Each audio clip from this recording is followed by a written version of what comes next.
Music is all I think about. From the moment I wake up in the morning to the moment I fall asleep at night. I was born to play. It's my reason for living.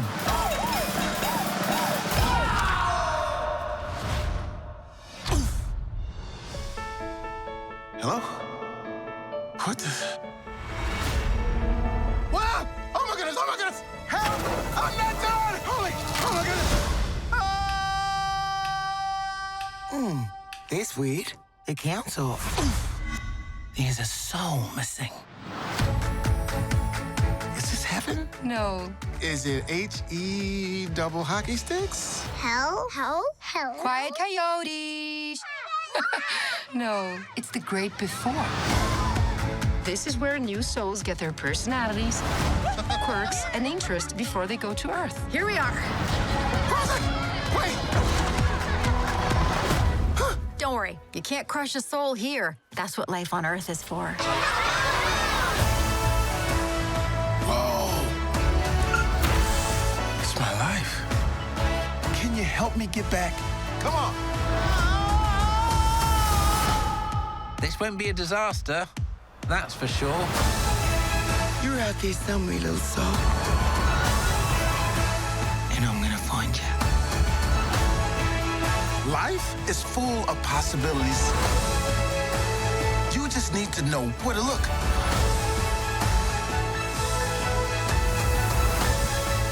Don't miss out on the joys of life. Like pizza. I can't smell. We can't taste either? All that stuff is in your body. No smell, no taste. Or touch.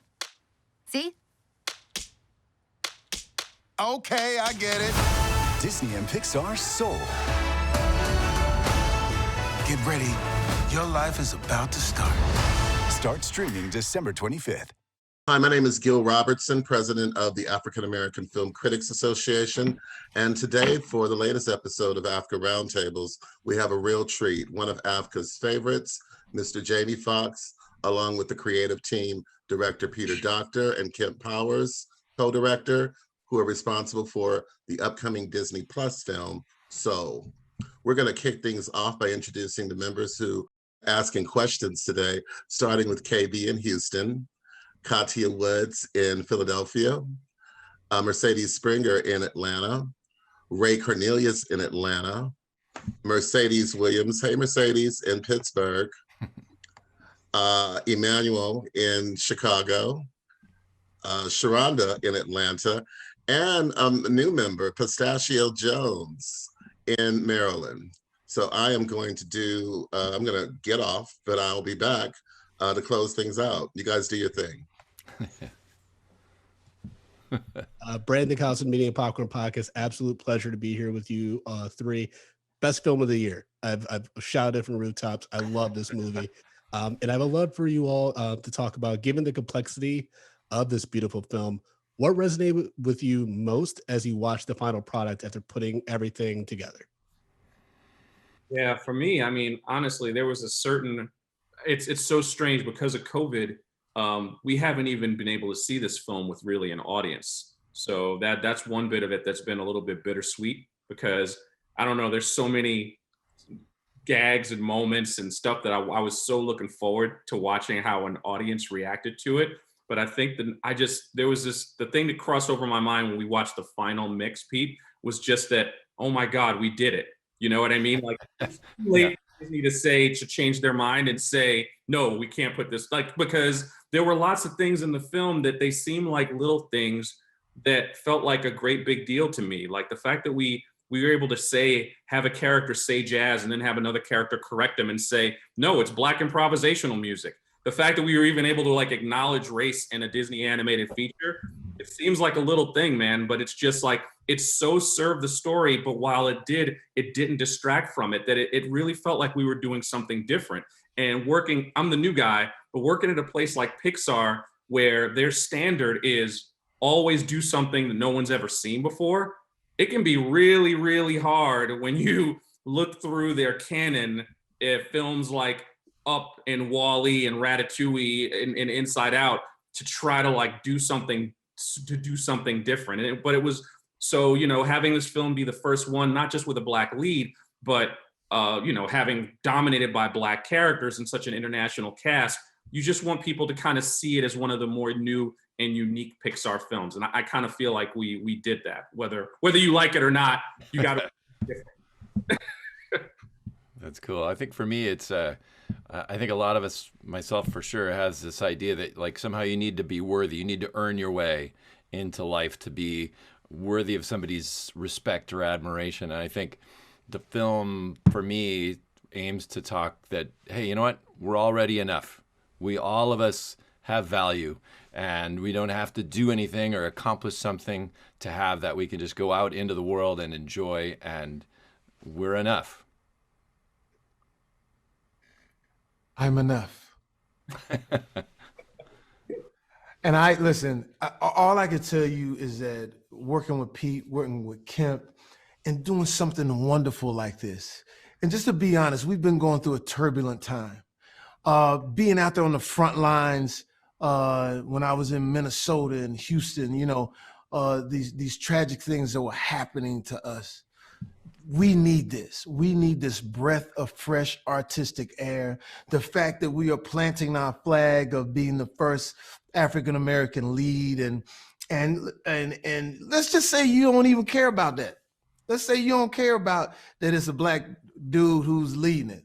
But how about this? It's 100% on Rotten Tomatoes. So boom, Black and excellence, because I always say, it's not good enough just to be Black. You got to be great. Coming from a living color, where this was my experience.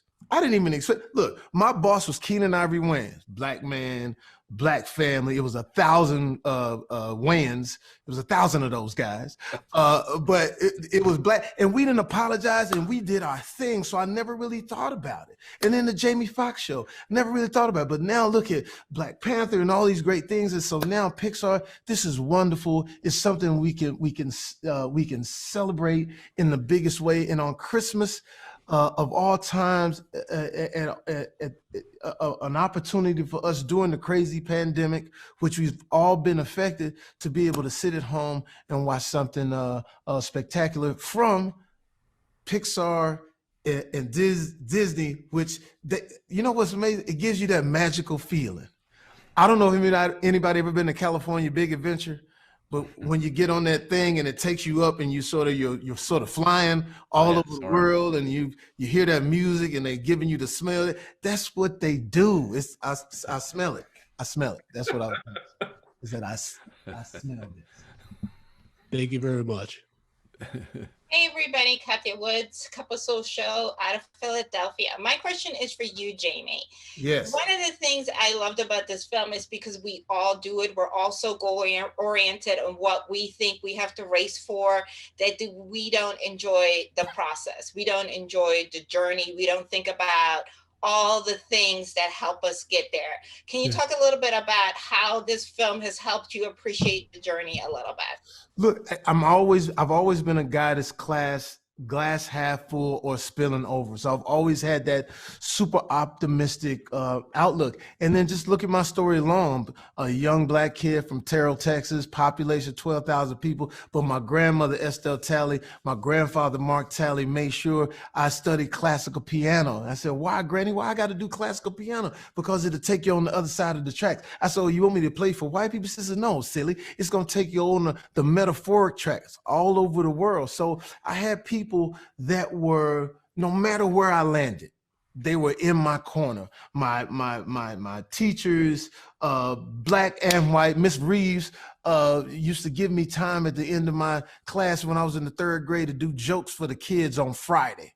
And the next thing you know, by the time I was in the 5th and 6th grade, I was doing jokes for the high school kids. So this is, watching this movie helps me understand, re-spark my spark, and then pass it to other people. Everybody knows my pedigree, from people sleeping on my couch, from Nick Cannon to Flo Rida to Ed Sheeran. So I keep passing the spark I keep passing that spark, you know, passing that. Thank you, I can. 215, you know what I mean, Philly. Man, I don't want to put a black light on that couch of yours, man. Ooh. Yeah.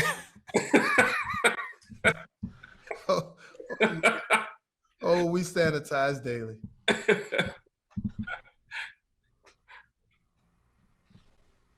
Hello, my name is Mercedes Williams from Pittsburgh, Pennsylvania.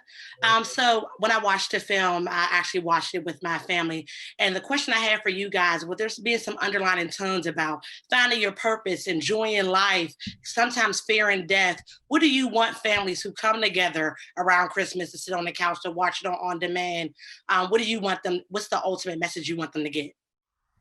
Well, I think for me, it's the idea that you already have a pretty fantastic life, you know, and sometimes that's hard to see. Sometimes that's not something that we want to acknowledge because we're looking for something better. But a lot of the real joys, I got to imagine that when I'm on my deathbed, I'm not going to be thinking, flashing back to, you know, finishing the film on time and on budget. I'm going to think about my family. I'm going to be thinking about my friends and probably like everyday moments that I could easily take for granted. And so I'm hoping that people will have a gratitude for what they have. As a parent also, I mean, really good films, good family films kind of make me look at and reassess my own relationships to my children. And that's like a best case scenario. And it was so great because we did one audience screening where I remember they did a focus group afterwards. And one of the women in the audience basically had watched it with her son. And she said that she basically explained to us the conversation she'd been having with her son about what he should be majoring in when he went to college. And watching this film made her want to like have more of a conversation with him and opened her up a little bit more to him taking a few different paths. So I guess for me, it's just, I hope it makes us not just appreciate our families, but just talk to them a little bit more and kind of see a little bit more of their humanity, you know, when we look at one another. Because I don't know about you, but like our families have a way of driving us up the wall like few other people can. And I think that I'm hoping that this kind of allows us to, for at least one night, that being Christmas, just kind of appreciate each other for who we are, warts and all. Hi, my name's Pistachio of Pistachio's Film Reviews. Thank you so much for spending this time with us. I did want to offer my condolences to Mr. Jamie Foxx for the recent passing of your sister. I had a question for Mr. Powers and Mr. Docter. I'm really excited to talk to directors who are also writers. Pixar, I've been watching the films since I was 5 years old.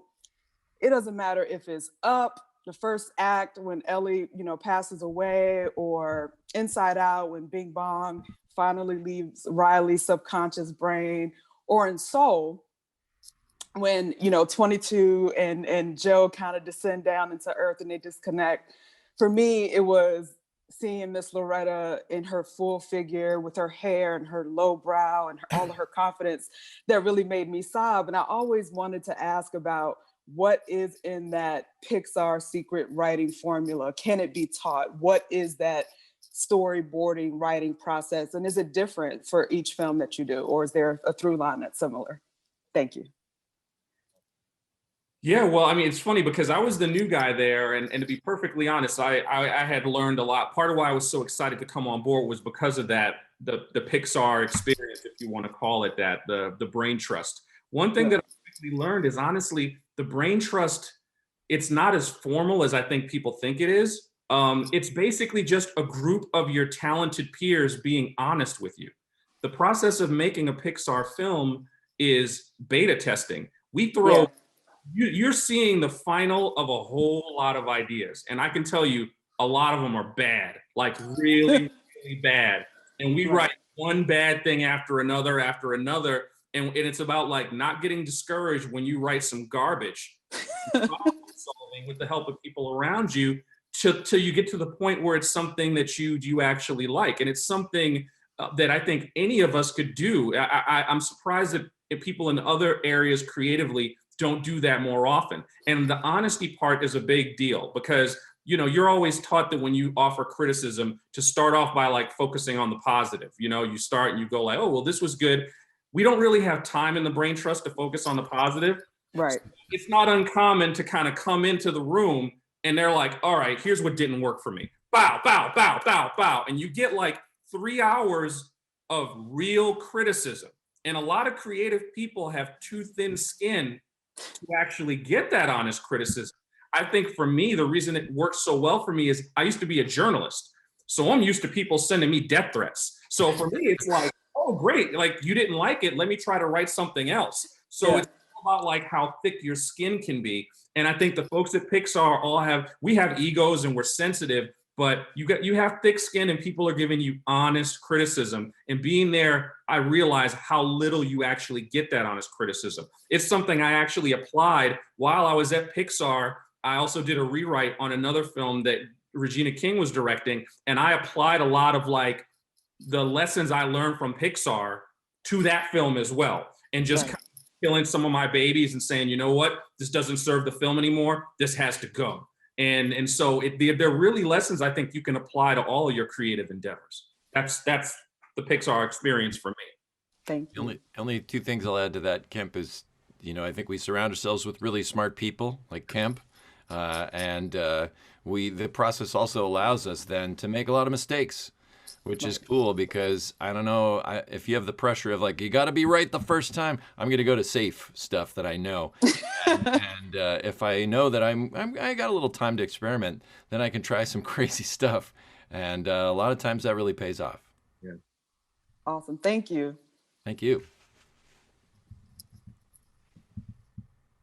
Hi, KB here with the Color Grade Podcast. How are you guys? Good. Thanks for being here.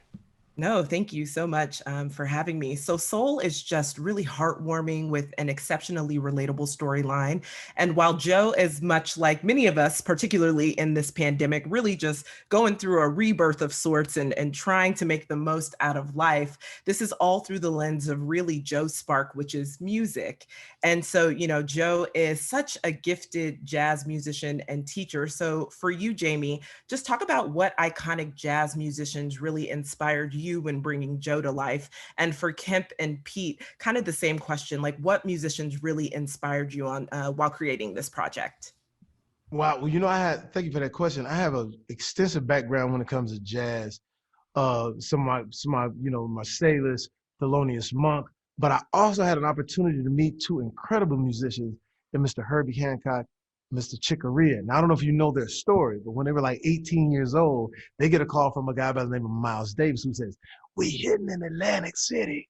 And what happened was that Miles Davis had just fired his whole group, called these young kids and say, "Come up and play." And they get there, no rehearsals or anything. Here's the sheet music and the rest is history. And they went on to be some of our most prolific jazz musicians ever. Also Popsicle Toes, Michael Franks, which you know, as young Black musicians, as we was coming up, we was like, you just do this dude right here, Michael Franks.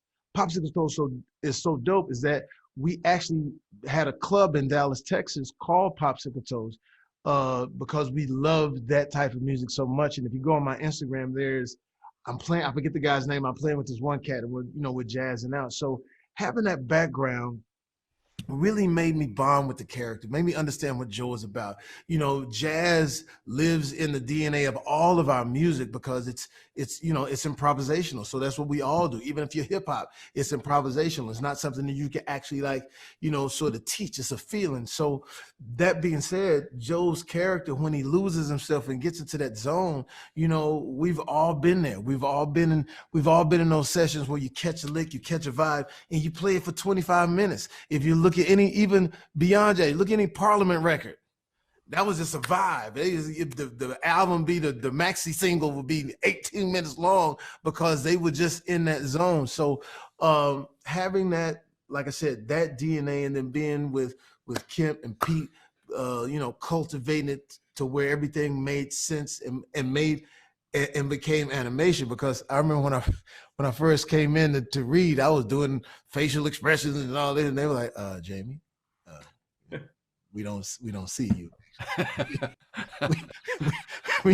we need the voice. And it was amazing, that process, when you say your lines, but then they go, oh, that's animation. And then to see it now, to see what you guys see, it was an incredible journey.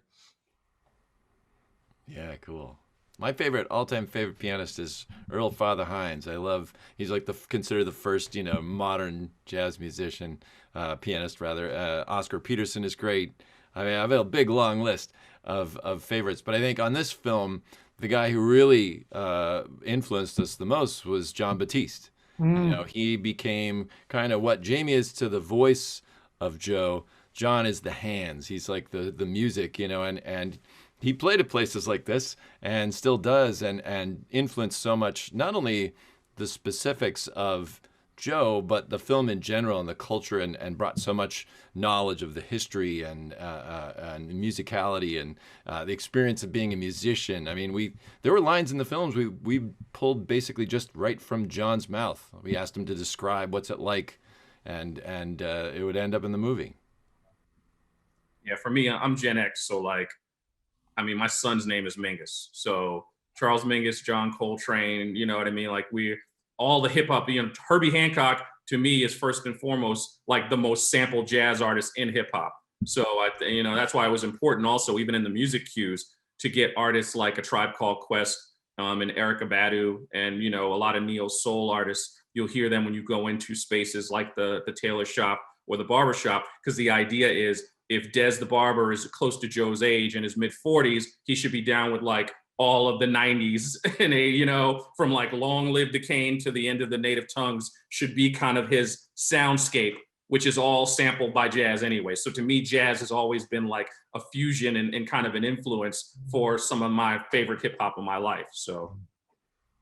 Yes, well, thank you guys so much. Hi, everyone. Mercedes here with She Critiques in Atlanta. My question is for you, Jamie. You have a bright soul as is, and you bring joy to everyone around you. It's contagious. But with your character in this film, Joe, he's kind of searching for that joy-filled life or that meaning of life. And I just wanted to know, what are some things that you do daily to stay joy-filled and to stay in the present moment? Well, here lately, with the pandemic, it's been family. It's like, we didn't know what this was going to be, but however many months ago, all 18 of us, my family, my extended family, hunkered down in one household.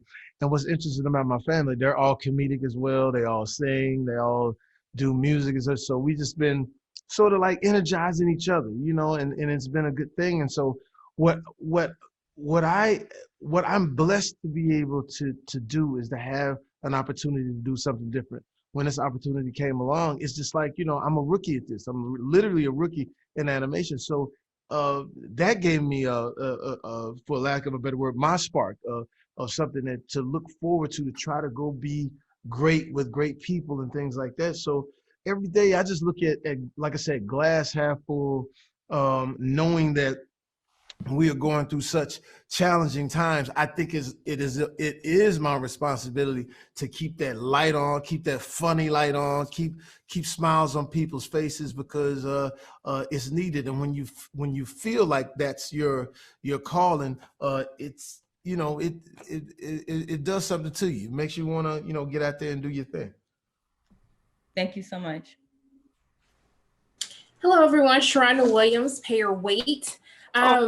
I watch your YouTube show. That's good. I watch your. Thank you. That means so much coming for you. That's awesome. And now I'm scared. I had a whole midlife crisis after watching this film, because it talks about differentiating your passion versus what your purpose is in life.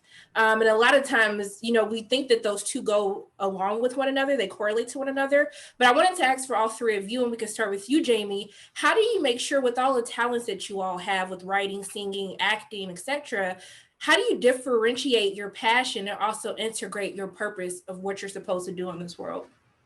Oh man, you know what? I was literally blessed to know what my purpose was early on. 5 years old, sitting in front of a boxed television that my grandmother had at a nursery school that was given to us by the government.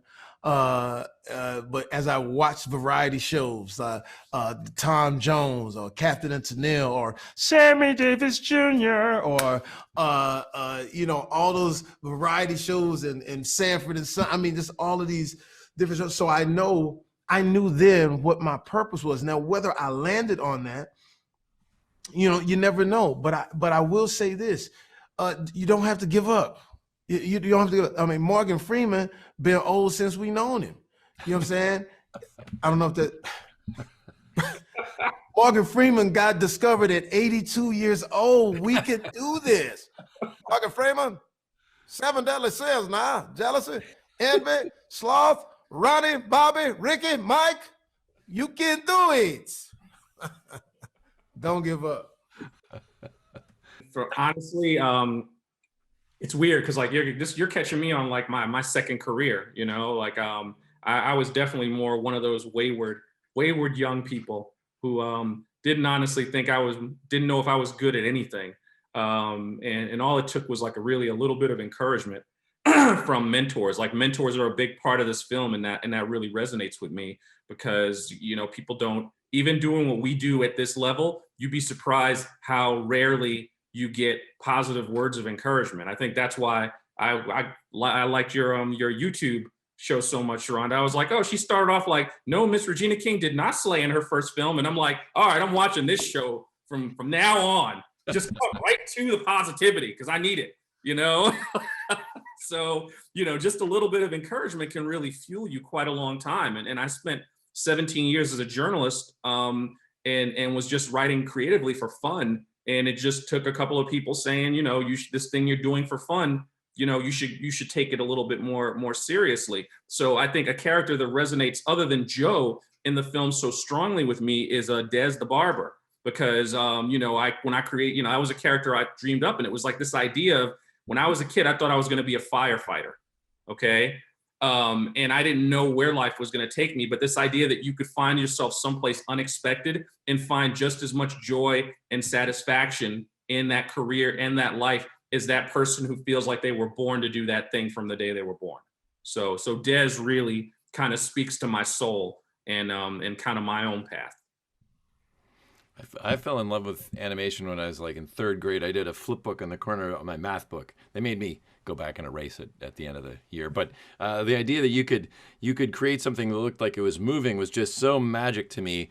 And I just got sucked into it. And I think your question is amazing, because the difference between getting sucked in versus using that to go out, I think that's what the Lost Souls are all about, that you can easily find something you love and just like become so self-absorbed in it that you stop seeing the world. On the other hand, you can use it to connect outward to the world and not only bring a more kind of a joy and a connection to yourself, but to other people.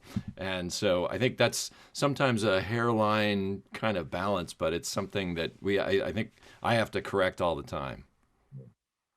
Thank you so much. Ray Cornelius here from Upfront Inside Atlanta's entertainment industry. This show actually airs on Atlanta's Jazz Station. Totally love the film, you guys. This question is for you, Jamie. You've given us your favorite jazz artist. Will we get a jazz album from you? Somewhere in the same vein as a Queen Latifah did with the Dana Owens album, or Lady Gaga with Tony Bennett? Oh yeah, man, of course. Me, Kemp, Pete, we got this whole trio thing we about to drop on you. You know what I'm saying? That's the name of it. See, no one's ever named their album a song. So that's what you know what I'm saying? It's a lick. That's what the album is called. It's called the lick. I'm ready, Jamie. I got my stand-up bass. I'm ready to go. I'll back you up. But really on being the serious answer, listen, I have guys, if you were to see my house right now, we have 2 rooms set up. And we went through our whole process of making sure everybody had their COVID test and everything like that. But a guy, Sam Harmonix, the Burrells, we've been just sitting around just like vamping on some music and stuff like that. So I can't wait for you to hear these new sounds and everything that we've been working on. And it's real instrumentation, not trying to follow a trend or auto tune or anything like that. Just some like real stuff. Some like your back against the piano type of music. You know what I'm saying? Where you're just sitting up against the piano and you're letting it go. So I can't wait for you to hear some of this new stuff. We gave a little taste of it when we did Grandma's Hands. We redid Grandma's Hands, and so you'll get a little feel of what it is. Thank you. Mm-hmm. What's up, gentlemen? This is Emmanuel or E-Man from E-Man's Movie Reviews out here in Chicago. Thank you all so much for this movie. I sat down and watched it with my wife and kids, and they all enjoyed it. So I know that's always a good sign when my 3-year-old says it's a good movie. Now, this movie decided to tackle some really tough and intellectual subject matter. Jamie, your character, Joe, goes down a very interesting journey of self-discovery and purpose. So I figured I'd throw you guys like a very easy question to kind of wrap up. Jamie, what do you believe is the meaning of life? And Pete and Kemp, feel free to jump in.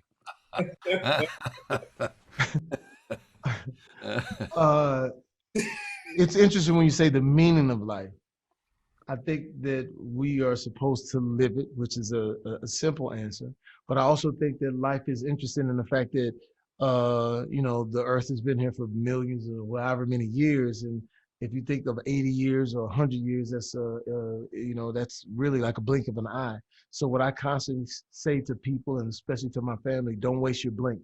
So whatever the meaning is, now that you're here, get busy about whatever it is that you want to do, because we only live this life once. So get all that you can. Yeah. I mean, jazz was the perfect metaphor for me for this film, because jazz is improvisational. You take whatever's given to you and you turn it into something beautiful.